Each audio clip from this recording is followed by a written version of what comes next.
L'amour ne ferme pas les yeux sur le péché, mais le juge comme Dieu le voit.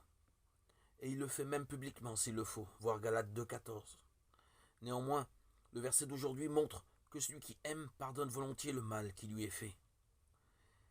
C'est dans la mesure où nous avons nous-mêmes expérimenté la grâce de Dieu que notre amour se montrera.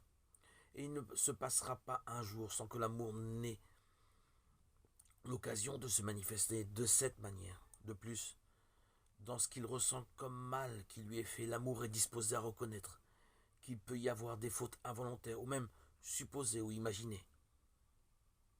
L'amour de l'apôtre Paul pour les Corinthiens nous est en exemple. Il a résisté à de nombreuses mises à l'épreuve douloureuses de leur part, et il a agi en leur faveur sans rien attendre en retour. En dépit de leur ingratitude, Paul ne cesse pas de rechercher leur bien spirituel. Et moi, très volontiers, je dépenserai et je me dépenserai moi-même entièrement pour vos âmes. Même si, vous aimant beaucoup plus, je devais être moins aimé. 2 Corinthiens 12, 15. L'amour n'est ni aveugle ni faible, seulement à l'inverse de notre cœur naturel. Il ne se plaît jamais à découvrir le mal et à le publier. Il ne le suppose pas. Quand il le trouve sur son chemin, il en est affligé et au lieu de l'exposer à la malignité publique, il en cherche le remède.